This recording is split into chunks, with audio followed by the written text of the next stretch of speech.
Namaskar. I am Hitesh Jain from Vogue Management Services Private Limited. The objective of recording here is to make everybody understand what are the safest destination for our hard-earned money. See, as everybody is aware, in the present circumstances, जो modality risk है companies में, that means जो companies इस time खराब debt के लिए behave कर सकती हैं, वो बहुत ज़्यादा high है. इंडिया में overall India is safe because जो करंट अकाउंट डेफिसिट है वो नहीं है और हमारे पास काफी ज्यादा फॉरेक्स के रिजर्व्स हैं. I agree, duties, taxes, disinvestment, everything, all these figures will collapse and are on a declining note as of now. So whenever we think of investing, what we initially start with is a bank fixed deposit. What is bank fixed deposit? It is just nothing but outsourcing the money to a bank, which indirectly gives loan to the potential users, earn interest and pay to us, and whatever surplus is left based upon the provisions and the guidelines given by RBI, it is done. What are the alternatives to it? We will explain you in detail.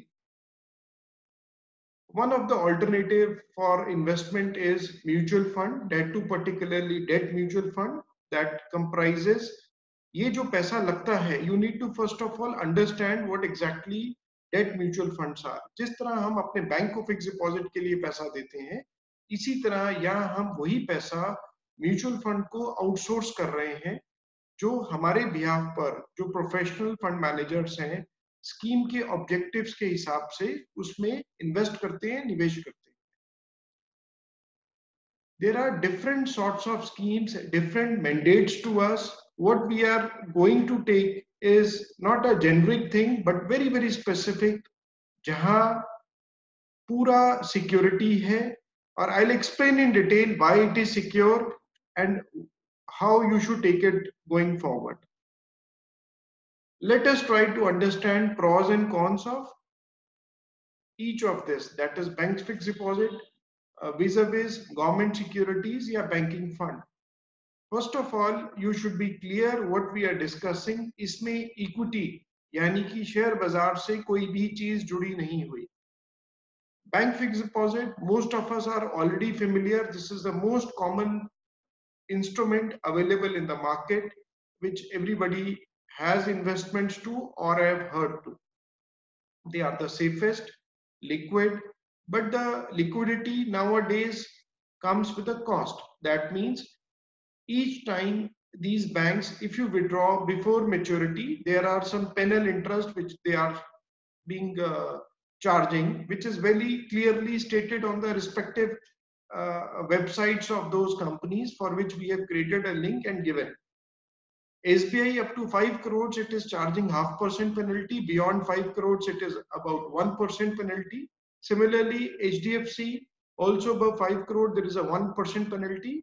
Up to 5 crore, whatever the interest period has lapsed, they are giving you interest for that. Everybody is aware कि जो अभी fix deposit के interest rates हैं वो काफी नीचे आ चुके हैं. I'll just run through you what are the prevalent rate of interest. The longest rate of interest for any period from a State Bank of India in the present circumstances, for this is effective 28th March, the interest is 5.70 per annum, and for senior citizen it is 6.2. And in case of HDFC fixed deposit, the latest rates below 2 lakh for a normal investor is 6%. For senior citizen, it is 6.5%. Above 2 crores, it is 5.25% and 5.75. See, overall broad objective of giving you this picture is the interest rates are in the vicinity of, you can say, maybe close to 6%. That too taxable. So what we would explain, जो मैं समझाने जा रहा हूँ, that effectively makes sense for a lot of investors who are into high tax bracket. or maybe even 30% plus.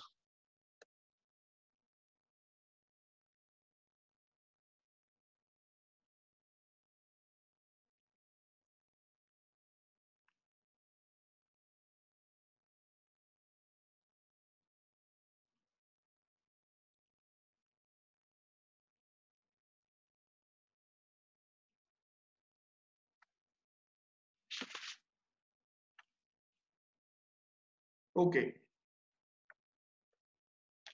Next, we start from the looking the returns from a net of taxes. That is the earning calculation after imputing the taxes, that is post-tax return. As you can see in this Excel, we have just imputed a base rate, even it is not 6.5%, just from illustrative purpose, you can assume it to be 6.5%.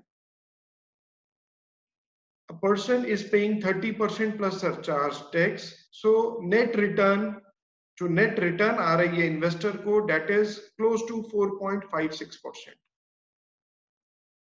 There are provision of indexation. Indexation is just giving you adjustment for inflation. जो property में, gold में, उसी तरह सारे debt mutual fund की schemes में indexation का benefit available है.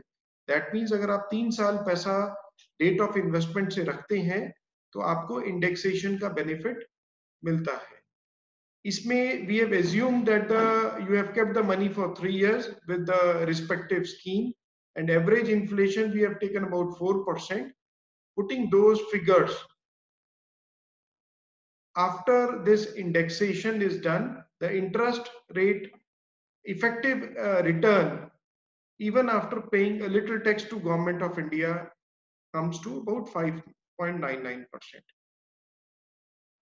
Let me explain the other benefits which indexation most of the investors are aware, but what investors are not aware is I'll highlight those and maybe you will be able to appreciate in a much better manner. See, whenever we are doing a fixed deposit, each year we need to shell money in the form of taxes to the Government of India. जो भी हम fix deposit कराते हैं, अगर हम उनका interest जो है क्वार्टरली, हाफ ईयरली, ईयरली लें या इवन क्यूमुलेटिव लें, बैंक अपनी अकाउंटिंग में उसको ईयरली अपनी बुक्स में दिखाता है और आपका कॉरस्पॉन्डिंगली टैक्स काट लेता है, टीडीएस. बाकी जितना आपका डिफरेंशियल टैक्स बनता है वो आप पे कर देते हैं. That means in this illustration with same rate 6.5%, आपका 2.03% टैक्स चला जाता है. आपका जो बैलेंस आपके हाथ में बचता है, that is 104.47 with a base investment of 100 rupees. What we are trying to depict is, जो हम दिखाना चाह रहे हैं यहाँ पर, हर साल जो आप टैक्स देते हैं उसकी वजह से आपका कंपाउंडिंग इफेक्ट जो है वो रिड्यूस होता जा रहा है. Whereas into any scheme of debt, you get the compounding effect, because जो भी आप टैक्स दे रहे हैं वो जिस दिन भी आप विड्रॉल करेंगे उस दिन लॉन्ग टर्म की इंडेक्सेशन करने के बाद आप टैक्स दे रहे हैं. इस एग्जांपल में हमने जो लिया है, आपने जो इन्वेस्टमेंट की, आप उसको अगर लॉन्ग टर्म रखते हैं, यानी कि आपने कुछ साल के लिए रखा, हर साल आपने टैक्स जो नहीं दिया उस टैक्स अमाउंट पर भी आपको कंपाउंडिंग का बेनिफिट मिला, जिससे कि आपके पैसे की ग्रोथ ज्यादा हुई. जो इलिस्ट्रेशन आपके सामने है, इसमें 2 हाइपोथेटिकल पीरियड्स लिए गए हैं. 10 साल, आपका 100 रुपया even with same interest rate after paying to the government, जो उसकी रेजिडियल वैल्यू बची वो 154.88 बनी. That means you have earned 54.88. Whereas in case of a debt mutual fund scheme, because you have not shelled out tax each year, please mind this is very important. आपके जो mutual fund में जो taxes हैं, जब भी आप redeem करेंगे, अगर 3 साल बाद आप रिडीम करते हैं या जब भी आप रिडीम करते हैं, आपका टैक्स का ट्रीटमेंट, आपके टैक्सेशन की कैलकुलेशन उस टाइम होगी, बीच में नहीं होगी. उसकी वजह से आपने कंपाउंडिंग में एक्स्ट्रा कमा लिया. यानी कि जो गवर्नमेंट को हर साल आप शेल आउट कर रहे थे अपना टैक्स, उसकी वजह से ही आपको कंपाउंडिंग का बेनिफिट मिला। ये एक लाइव इलिस्ट्रेशन है जिसमें वी हैव टेकन कि किसी ने 2009 में लगाया और 2019-20 जो फाइनेंशियल ईयर था उसमें इनकैशमेंट कर ली। You will be surprised to know because of indexation, the entire returns, assuming a 6.5% interest rate, have become tax-free. So over a long period of time, with indexation, either you end up paying no tax to government or you pay very little tax after doing indexation, after taking the benefit of indexation. पूरी strategy में you need to now understand the different advantages and disadvantages of this. Let me take through all such things. As I explained, जिस तरह bank में liquidity है, but maybe at a panel cost, इसी तरह debt mutual funds are liquid. Anytime you require money, you can redeem it. Before 3 years, it gets added to your income. After 3 years, the indexation benefits start. The major advantage for all people who are paying taxes or are in 30% plus brackets, the tax efficiency make this product much more superior. The other advantages is there is no TDS. That means tax deduction at source नहीं होगा आपका, किसी की income नहीं बन रही या at a later stage deferment की वजह से income नहीं बन रही, initially TDS नहीं होगा। जो इसके जो गेन्स होते हैं इन फंड्स के, आप इसको डिफरेंट जो और कोई लॉसेस हैं किसी भी चीज के, उससे सेट ऑफ हो सकते हैं। यानी कि इसमें सेट ऑफ का प्रोविजन अवेलेबल है, जो बैंक फिक्स डिपॉजिट्स में ये फैसिलिटी या सेट ऑफ प्रोविजन अवेलेबल नहीं है। Set of means tax planning, tax deferment means for example if your kid is 16 years, 17 years, 15 years, आप अगर इनके नाम पर लगाते हैं पैसा और इसको जब वो 18 साल के हो जाते हैं, यानी कि अगर आज 16 साल का है कोई और 2 साल बाद आप इनकी इनकैशमेंट करते हैं, तो उनके नाम की ये इनकम मानी जाएगी। आज की डेट में अंडर गार्डियन के नाम आप इन्वेस्टमेंट करेंगे। Normally everybody is saving primarily into bank fix deposits. अगर आप माइनर के नाम पर भी इन्वेस्टमेंट करते हैं, the income is automatically gets clubbed with the income of the guardian, whosoever income is the more. So net it is a legitimate manner, you have planned in such a manner कि जब आपके बच्चे 18 साल के हो रहे हैं, आप उनके 18 साल होते ही अगर इनकैशमेंट करते हैं तो ये उनकी इनकम में आ जाएगा। I'll explain you कि ये प्रेडिक्टेबल रिटर्न्स, इसमें किस तरह से हम इसको प्रेडिक्टेबल रिटर्न्स बताते हैं। डेफरमेंट ऑफ इनकम, जैसे मैंने बताया कि आप इसको जिस साल भी इनकम लेना चाहें, आप उस साल इसकी इनकैशमेंट कर सकते हैं। कोई आपको लॉसेस है उसको उस साल एडजस्ट कर सकते हैं। एक जो मैंने पीछे आपको इलिस्ट्रेशन में समझाया, postponement of annual tax payment, bank FD में जो हम हर साल टैक्स दे रहे हैं, यहाँ हम मेच्योरिटी पर जो भी ट्रीटमेंट कर रहे हैं, दैट मीन्स हम अगर उसको इंडेक्सेशन करके जो भी अगर हमारा गेन आ रहा है या नहीं आ रहा, बैंक फिक्स डिपॉजिट्स के कंपैरिजन में हम जो ईयरली टैक्स दे देते हैं वो हमने यहाँ बचा लिया, उसकी वजह से जो कंपाउंडिंग का इफेक्ट है वो कहीं गुना ज्यादा बढ़ जाता है। जिन लोगों की चैलेंजेस हैं, they require money for their monthly expenses और for any sorts of expenses, there is a plan called systematic withdrawal plan. We can send you a detailed taxation sheet on it. That plan helps you to withdraw money even from a regular intervals with just very minimum impact. जो हम schemes discuss कर रहे हैं, जो उसमें majorly government securities में investment है, so which will give you peace of mind. ये जितने instruments हैं, these are all pledgeable. अगर कोई इस पर OD फैसिलिटी लेके अपने बिजनेस के लिए यूज करना चाहता है, दैट इज जिस तरह हम फिक्स डिपॉजिट को प्लेज करके ओडी लिमिट बैंक से लेते हैं, इसी तरह हम इन स्कीम्स को भी प्लेज करके we can take even an OD. So this we have tried to cover the benefits, advantage and the rationale for doing investments. जब सारी इतनी चीजें अच्छी हैं तो इसमें खराब चीज क्या है? खराब चीज यानी कि डिसएडवांटेज।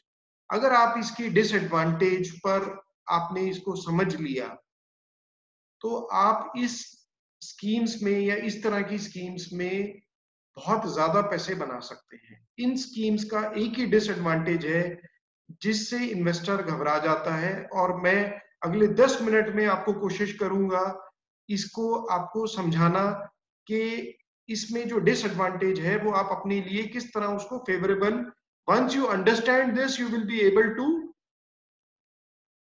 अप्रिशिएट द फैक्ट कि ये डिसएडवांटेज भी नहीं है, but you need to understand. इसका जो सबसे बड़ा डिसएडवांटेज है that is mark to market impact. That means जो फ्लक्चुएशंस होती हैं सिक्योरिटीज की प्राइसेस में वो डेली फैक्टर इन होती है। Just to give you one perspective, आपने एचडीएफसी बैंक में एक एफडी कराई 7% इंटरेस्ट रेट पर, और अब इंटरेस्ट रेट्स आ गए। अब आप अगली बार कराने गए तो इंटरेस्ट रेट वहां बोर्ड पर लिखा हुआ था 7.5%। जो पुरानी सिक्योरिटीज आपकी हुई है, एफडीआर हुई है, उस पर 7% ही मिल रहा है आपको, नहीं आप बेशक 7.5 पर करा दें।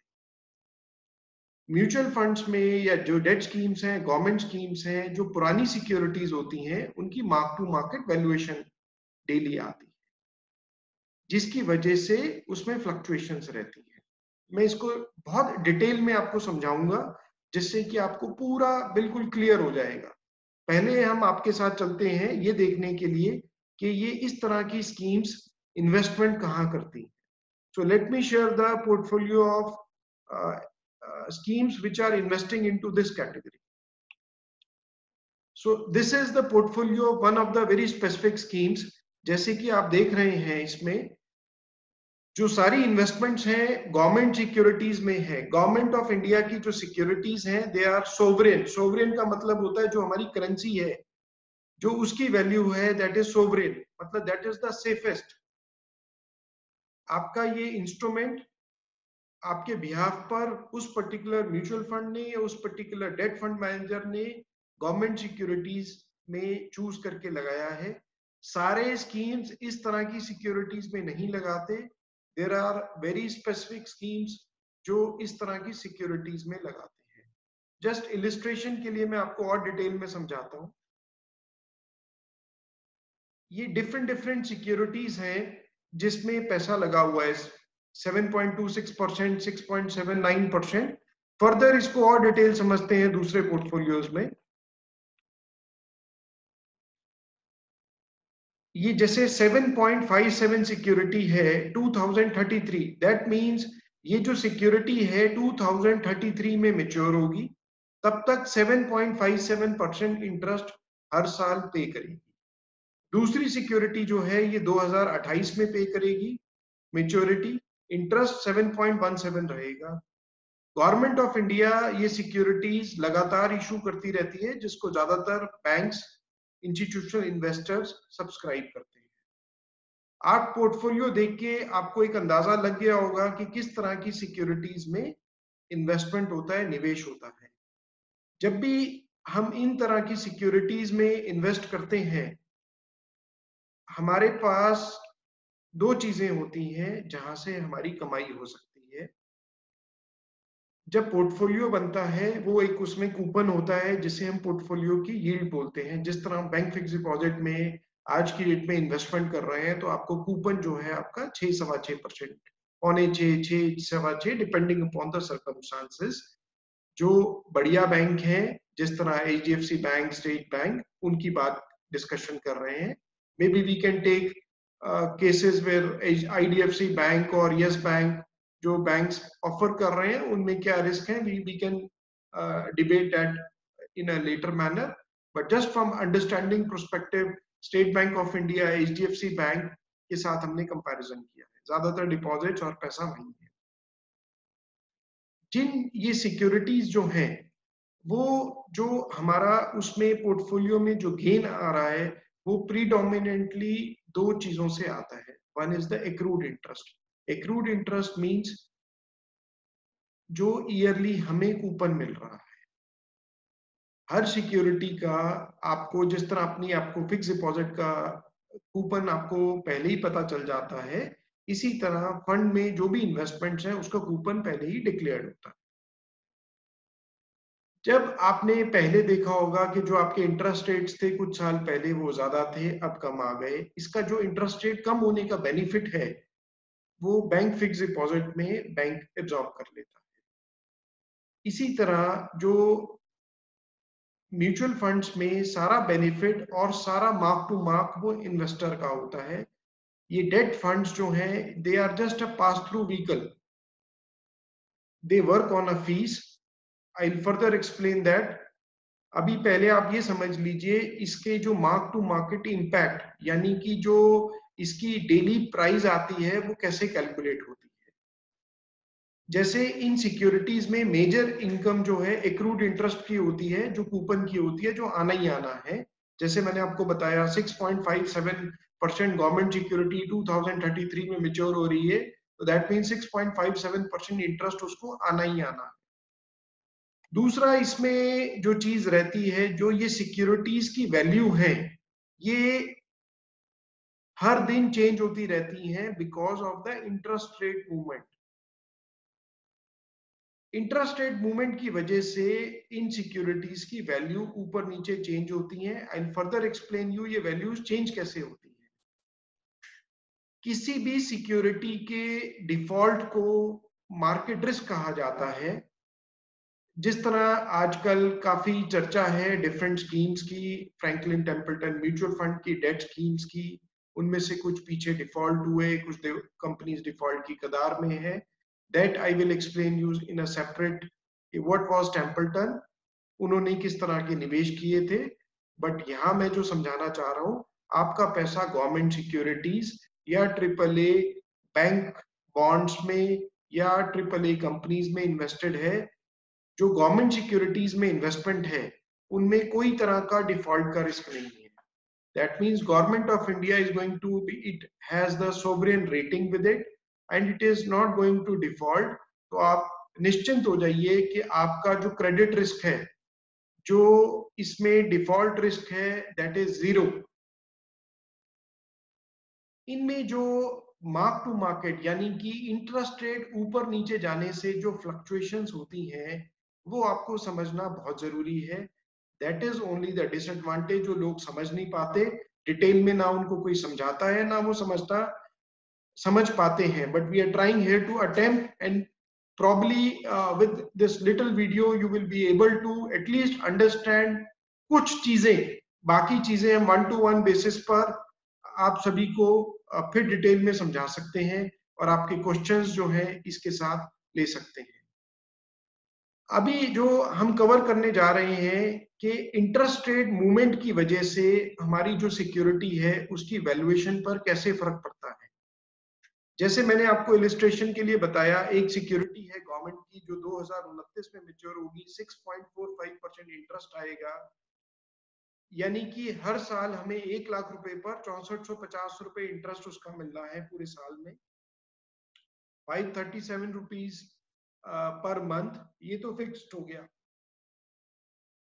अगर इंटरेस्ट रेट 5 पैसे नीचे हो जाए, यानी कि मार्केट में जो पहले इंटरेस्ट रेट सिनेरियो था 6.45, अगर ये इंटरेस्ट रेट 6.4 हो जाए, उसका हमारी सिक्योरिटी की वैल्यूएशन पर क्या फर्क पड़ता है। जितना इंटरेस्ट रेट नीचे जाएगा आपको फायदा उतना ज्यादा होगा। इसको और डिटेल में समझते हैं। आपके फंड ने जो पैसा लगाया, मान लीजिए 9 साल के लिए आपने आगे निवेश किया हुआ है 6.45 पर, अभी करंट इंटरेस्ट रेट जो हम दिखा रहे हैं दैट इज 6.40, यानी कि 5 पैसे कम। जब ये इंटरेस्ट रेट हमने देखा, आज हमने 6.45 पर एक बॉन्ड लिया, 2 दिन बाद ही उसका इंटरेस्ट रेट 6.4 हो गया, जो नई सिक्योरिटीज इशू हो रही हैं। इसका मतलब जो बैलेंस पीरियड है 108 महीने, उसमें हमें एक किस्म से 5 पैसे का फायदा हो गया, कैपिटल एप्रिसिएशन हो गई,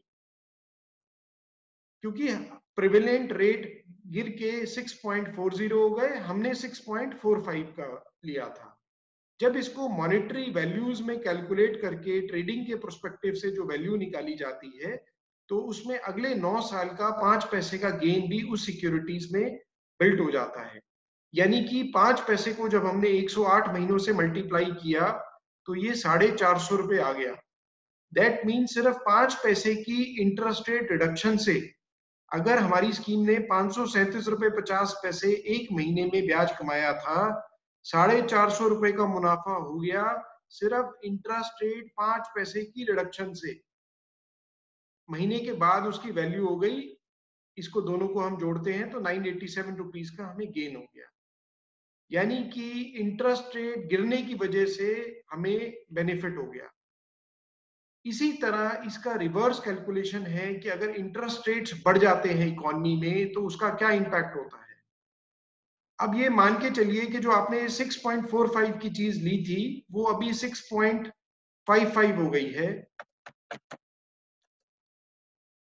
और 10 पैसे इंटरेस्ट रेट्स बढ़ गए हैं। 10 पैसे आपने आज निवेश किया 6.45 पर गवर्नमेंट सिक्योरिटी ने, उसमें इंटरेस्ट रेट्स 4 दिन बाद 6.55 हो गए हैं, मार्केट में 10 पैसे बढ़ गए।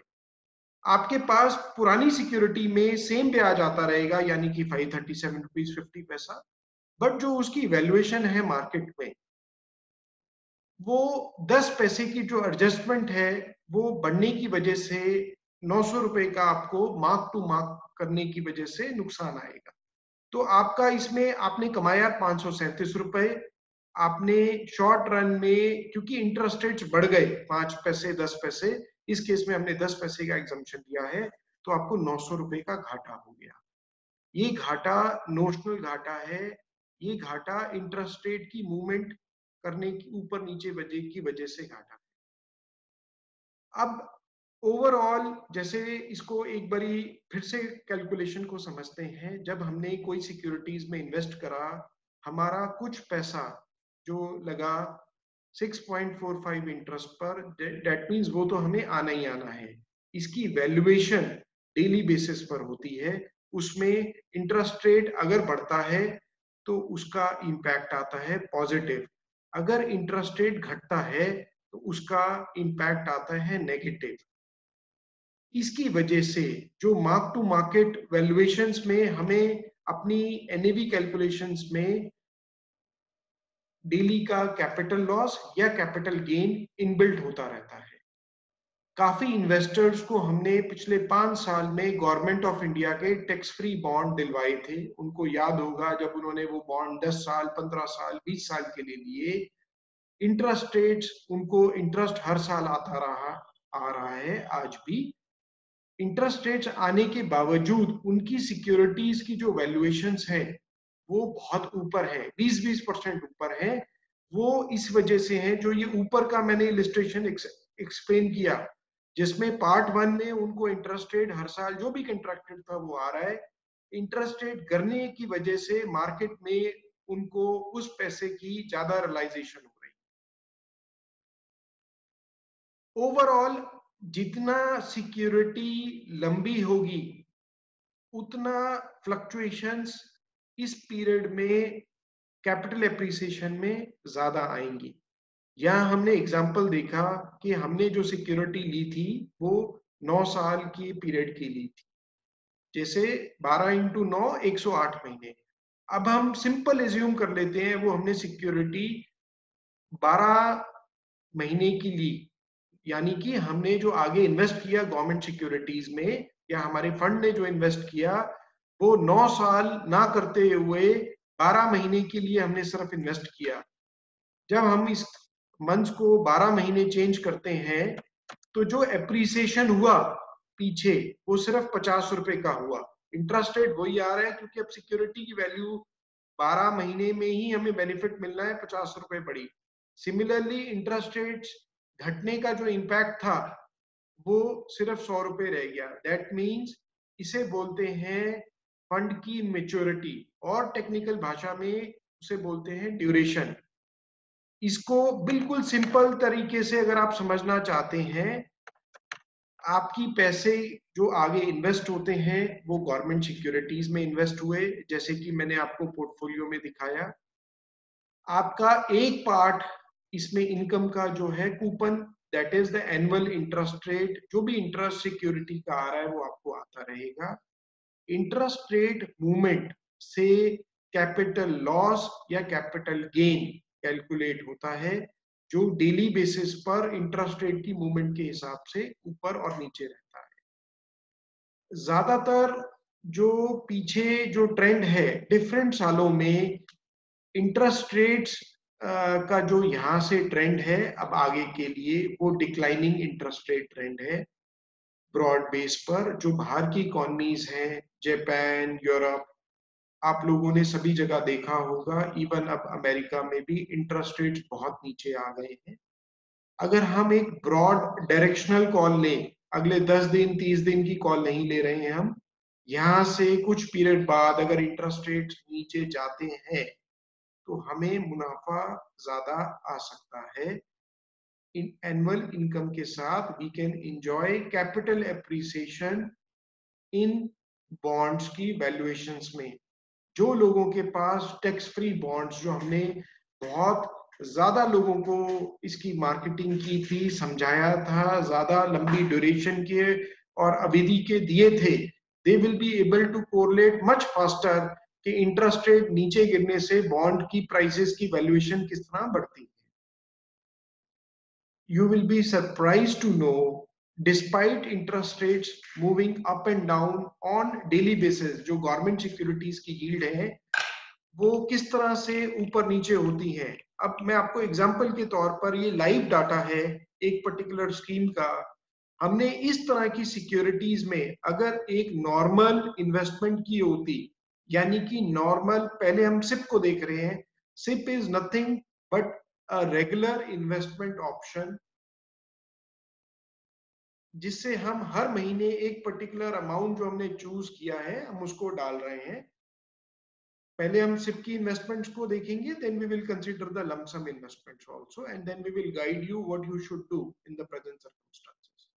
जिन लोगों ने इस तरह के फंड्स में सिप की हुई हैं, लास्ट 1 ईयर की रिटर्न इन्हीं गवर्नमेंट सिक्योरिटीज फंड में 14.13% है, लास्ट 2 साल की रिटर्न 13% है, लास्ट 3 साल की रिटर्न 10% है, 5 साल की रिटर्न 9.5% है, 10 साल की रिटर्न 9% है। इतनी एग्रेसिव रिटर्न्स होने के बाद भी निवेशकों ने इस पर्टिकुलर स्कीम्स में सिर्फ इसलिए पैसा नहीं लगाया, जो मैंने आपको समझाया, मार्क टू मार्केट इंपैक्ट। जैसी यील्ड ऊपर नीचे जाती है उसका इंपैक्ट एनएवीज में आता है और लोग घबरा जाते हैं। लोगों को यही समझ नहीं आता ये वैल्यू चेंज कैसे हो गई, और ब्रॉड इंटरेस्ट रेट कॉल किस इन्वायरमेंट में लगा रहे हैं वो भी नहीं उनको आइडिया होता। अभी हम देखेंगे नेक्स्ट, जिसने लमसम इन्वेस्टमेंट्स की हैं उनके रिटर्न्स क्या रहे हैं। लमसम इन्वेस्टमेंट्स में भी 10 साल में 9%, 8%, 8.5%, 11%, 15%। शॉर्ट रन में भी आप देखें, इनमें रिटर्न्स हमेशा आए हैं, और at this junction we recommend SIP into these type of schemes, जिससे कि directionally we are moving to a lower interest rate regime. आपके पास जो एनुअल कूपन इनकम है उसका बेनिफिट तो आपको होगा ही होगा, प्लस आपको कैपिटल एप्रिसिएशन भी इसके साथ होगा, कंपाउंडिंग का बेनिफिट मिलेगा। टैक्सेशन का मेन एडवांटेज है इन सब चीजों में करने से। कुछ और स्कीम्स हैं, देखिए, एक इस कैटेगरी में फंड्स हैं ड्यूरेशन फंड्स, जिसमें कि फंड मैनेजर अपनी समझ से मेच्योरिटीज को ऊपर नीचे करता है। यानी कि जो मैंने आपको लास्ट एग्जांपल में समझाया, जो इसमें कैपिटल एप्रिसिएशन और डेप्रिसिएशन है वो डिपेंड करता है हमने कितनी पीरियड की मेच्योरिटी के एसेट्स को होल्ड किया। अगर हमने फ्लक्चुएशंस कम रखनी है तो हमें ऐसा कोई प्रोडक्ट चाहिए जो 3 से 4 साल के पीरियड के लिए आगे इन्वेस्टमेंट्स करता है। उस पीरियड में जो एनएवी में फ्लक्चुएशंस हैं वो कम होती हैं, बिकॉज जैसे मैंने आपको समझाया, अगर आगे 1 साल के लिए पैसा लग रहा है तो फ्लक्चुएशंस उतनी कम है। अगर पैसा 10 साल के लिए लग रहा है तो फ्लक्चुएशंस शॉर्ट रन के लिए एनएवी कैलकुलेशन पर्पस के लिए ज्यादा है। अंडरलाइन, क्योंकि ये फिक्स्ड इनकम सिक्योरिटीज हैं, इसका शेयर मार्केट से कोई लेना देना नहीं है, गवर्नमेंट ऑफ इंडिया की सिक्योरिटीज हैं, दे आर 100% सेफ, आपका 100% पीस ऑफ माइंड है, इसमें कोई डिफॉल्ट का रिस्क नहीं है, इंटरेस्ट आना ही आना है फंड की सिक्योरिटीज में, कैपिटल गेन होने की जो पॉसिबिलिटी है यहाँ से बहुत ब्राइट है। 1-to-1 बेसिस पर वी कैन रिकमेंड आपको इसमें किस तरह की स्कीम्स में जाना है, कितनी मेच्योरिटीज की चीजों में जाना है, जिससे कि जो फ्लक्चुएशंस हैं आप विदस्टैंड कर सकें। Coming back to the advantages, tax efficiency है, इसमें लिक्विडिटी है, पैसा बिल्कुल सेफ है, आपको सिर्फ मार्क टू मार्केट जो डेली फ्लक्चुएशंस हैं इससे घबराना नहीं है, क्योंकि ये फ्लक्चुएशंस हमारे लिए फेवरेबल रोल प्ले कर रही हैं, बिकॉज हम इंटरेस्ट रेट डाउनवर्ड ट्रेजेक्टरी में है इस इन्वायरमेंट में। पिछले कुछ दिनों से हमें काफी ज्यादा कॉल्स आ रहे हैं कि फ्रैंकलिन टेम्पल्टन की इन्वेस्टमेंट स्कीम्स बाजार में जो थी उनमें क्या प्रॉब्लम हुई और वो उनका ऐसा चीज क्यों हुआ, जिससे कि ओवरऑल पुराने जो इन्वेस्टर्स हैं they are little worried. Templeton की जो इन्वेस्टमेंट्स हैं वो एक सब कैटेगरी जो इन्वेस्टमेंट्स होती हैं उस तरह की कैटेगरीज में थी, उनका शुरू से जो रुझान है पिछले 8-10 साल से उनकी फिलॉसफी के हिसाब से वो इन्वेस्टमेंट्स कर रहे थे। You will be surprised to know that हमारी रिसर्च प्रोसेस में टेम्पल्टन की डेट स्कीम्स पिछले 10 साल में नहीं आई, because we were not comfortable with the portfolio positioning, portfolio quality of those schemes. जितने भी हमारे इन्वेस्टर्स जुड़े हुए हैं, we can give you telephone numbers, we are authorized, we are still one of the authorized distributor of Franklin Templeton Mutual Fund. We are the very few who have escaped unhurt, and I have never invested into these type of schemes because we understand, हमें समझ है कि जो date का securities हैं, जो date investors हैं, उनकी जो प्रायोरिटी है दैट इज कैपिटल एप्रिसिएशन। जिस तरह की उनकी इन्वेस्टमेंट्स थी वो हमारी फिलॉसफी में, हमारी स्कीम्स ऑफ थिंग्स में आती नहीं थी।